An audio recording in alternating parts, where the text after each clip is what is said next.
अस्सलामुअलैकुम। आज के लेक्चर में हम ये जानने की कोशिश करेंगे कि आखिर रदरफोर्ड ने एटम का कौन सा मॉडल पेश किया। यह क्यों कहा जाता है कि एटम का सारा मैस उसके न्यूक्लियस के अंदर मौजूद होता है, और हम ये भी जानने की कोशिश करेंगे कि एक्चुअली में न्यूक्लियस का साइज कितना होता है। तो अगर आप हमारे चैनल पर पहली मर्तबा आए हैं तो वीडियो को लाइक और चैनल को सब्सक्राइब जरूर कीजिएगा। तो चलिए अपना टॉपिक स्टार्ट करते हैं। अब इलेक्ट्रॉन और प्रोटॉन की डिस्कवरी के बाद क्वेश्चन ये पैदा हुआ कि आखिर ये जो पार्टिकल्स हैं, इलेक्ट्रॉन्स और प्रोटॉन्स, ये एटम के अंदर किस तरह से अरेंज हैं।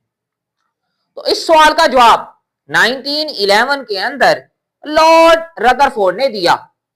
लॉर्ड रदरफोर्ड जो है एक बहुत ही अमीर कबीर जो है वो साइंटिस्ट था। उसकी अपनी एक कंपनी थी जिसमें उसके अंडर जो है बहुत सारे साइंटिस्ट जो है वो वर्क करते थे।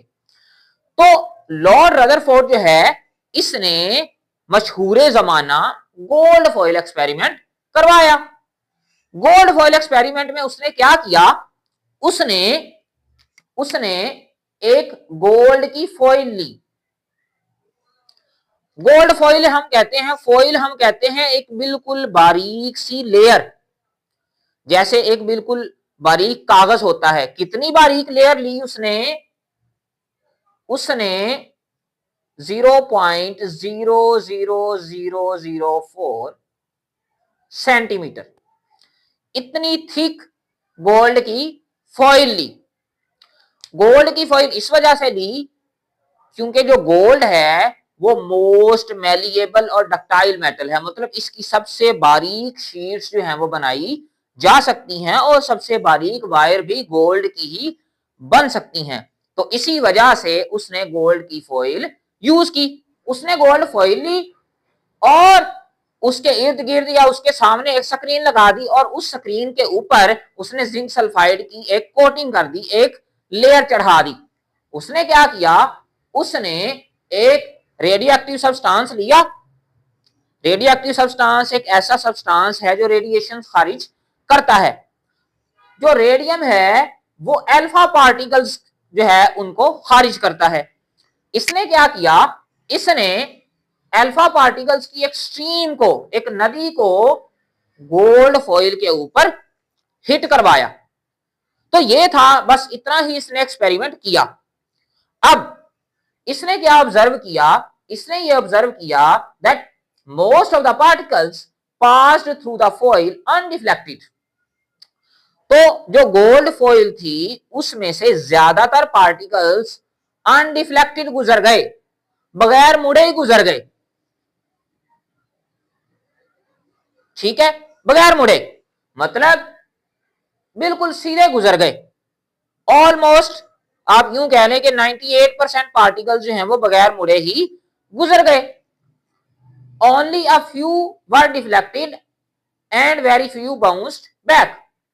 कुछ पार्टिकल जो हैं वो टकरा के थोड़े से डिफ्लेक्ट हुए, कुछ ज्यादा डिफ्लेक्ट हुए, ज्यादा मुड़े, और कुछ टकरा के वापस भी आए, बाउंस बैक भी हुए।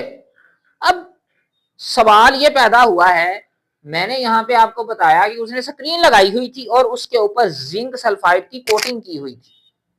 अब उसका क्या फायदा था, उसका ये फायदा था कि जब भी कोई अल्फा पार्टिकल टकरा के या सीधा गुजर जाता था तो क्या होता था, जिस जगह पे वो जाके टकराता था वहां पर एक ब्राइट स्पॉट बन जाता था। ठीक है, तो उससे पता चलता था कि ये अल्फा पार्टिकल आके टकराया है। वैसे तो नजर ही नहीं आते। ठीक है, तो अल्फा पार्टिकल्स का तो साइज इतना नहीं है कि हम ह्यूमन आई से उसे देख सकें, और उस वक्त तक तो इतनी जदीद माइक्रोस्कोप्स भी नहीं थी। तो ये थी इसकी ऑब्जर्वेशन कि ज्यादातर पार्टिकल जो है वो बगैर मुड़े ही गुजर गए। कुछ पार्टिकल जो है वो थोड़े बहुत डिफ्लेक्ट हुए, कुछ ज्यादा डिफ्लेक्ट हुए, और कुछ टकरा के वापस आ गए। अब इससे उसने कंक्लूजन क्या निकाला, what was his conclusion, results क्या थे। रिजल्ट्स ये थे, इसने कहा कि आपके पास जो एटम है इसके दो पोर्शन हैं, एटम के टू पोर्शन हैं। इसने कहा एक एटम जो है उसका एक सेंट्रल पोर्शन है, उसके ऊपर पॉजिटिव चार्ज होता है और उसको इसने नाम दे दिया न्यूक्लियस का। So an atom has two portions, a tiny central portion, tiny कहते हैं छोटा सा, बिल्कुल छोटा सा, कितना छोटा ये हम अभी डिस्कस करेंगे। अ टिनी सेंट्रल पोर्शन, सेंटर में एक छोटा सा पोर्शन मौजूद है जिसके ऊपर पॉजिटिव चार्ज है और इसको उसने क्या नाम दिया, न्यूक्लियस का। न्यूक्लियस का लफ्जी मतलब भी यही होता है किसी भी चीज का मरकजी हिस्सा, सेंट्रल पोर्शन, ठीक है। और इसने क्या कहा, इसके इर्द गिर्द एक रिलेटिवली लार्जर पोर्शन मौजूद है। ये जो पोर्शन है, ठीक है, जो न्यूक्लियस के इर्द गिर्द मौजूद है, ये बिल्कुल खाली पड़ा हुआ है।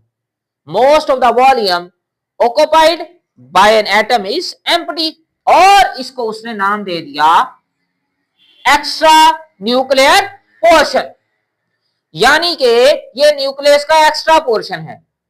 और इसने ये भी कहा कि सेंटर में न्यूक्लियस मौजूद है और इलेक्ट्रॉन्स उसके इर्द गिर्द जो हैं वो रिवॉल्व करते हैं। इसको उसने तशबीह दी प्लैनेटरी सिस्टम से, कि जैसे सन सेंटर में मौजूद है और प्लैनेट्स उसके इर्द गिर्द रिवॉल्व कर रहे हैं, वैसे ही सेंटर में न्यूक्लियस है और इलेक्ट्रॉन्स उसके इर्द गिर्द रिवॉल्व कर रहे हैं। अब हम अपने नेक्स्ट क्वेश्चन की तरफ बढ़ते हैं कि आखिर ये क्यों कहा जाता है कि almost all the mass of an atom is concentrated in the nucleus, कि एटम का जो सारा का सारा मास है वो न्यूक्लियस के अंदर कंसंट्रेटेड होता है, मरकूज होता है या न्यूक्लियस के अंदर मौजूद होता है। तो इसकी मेन वजह यह है कि जो दो हैवी पार्टिकल्स हैं, प्रोटॉन्स और न्यूट्रॉन्स, दोनों ही न्यूक्लियस के अंदर मौजूद होते हैं और इलेक्ट्रॉन का मास ना होने के बराबर होता है। तो इसी वजह से ये कहा जाता है, क्योंकि दोनों हैवी पार्टिकल्स न्यूक्लियस में मौजूद हैं और इन्हीं का ही सारा वजन है, तो इसी वजह से ये कहा जाता है कि almost all the mass of an atom is concentrated in the nucleus, कि सारा का सारा एटम का जो मास है वो न्यूक्लियस के अंदर कंसंट्रेटेड है, मरकूज है, मौजूद है। अब अपने लास्ट क्वेश्चन की तरफ चलते हैं, that how much size actually nucleus has, कि न्यूक्लियस का साइज आखिर होता कितना है। तो अगर हम देखें, nucleus is less than 100,000th of the size of atom. क्या मतलब, यानी कि अगर आप एक एटम के 1,00,000 हिस्से करें तो एटम का जो साइज है वो 1,00,000वां जो हिस्सा होगा उससे भी छोटा है। इसको एक और एनालॉजी के जरिए समझे। फॉर एग्जाम्पल, एक ग्राउंड है, उसके सेंटर में एक फुटबॉल पड़ा हुआ है और वो जो ग्राउंड है वो चारों तरफ से गोल है और उसका जो रेडियस है वो 5 किलोमीटर है, यानी कि वो ग्राउंड जो है वो चारों तरफ से 5-5 किलोमीटर बड़ा है। उसके सेंटर में एक फुटबॉल पड़ा हुआ है, तो वो जो आपके पास फुटबॉल है वो समझ लें कि न्यूक्लियस है, और साइडों में वो जो ग्राउंड है 5-5 किलोमीटर हर तरफ, वो समझ लें कि एक्स्ट्रा जगह है जो न्यूक्लियस ने घेरी हुई है, जिसे रदरफोर्ड ने एक्स्ट्रा न्यूक्लियर पोर्शन का नाम दिया, और जिसमें इलेक्ट्रॉन जो हैं रिवॉल्व करते हैं न्यूक्लियस के गिर्द। So that was Rutherford's atomic model.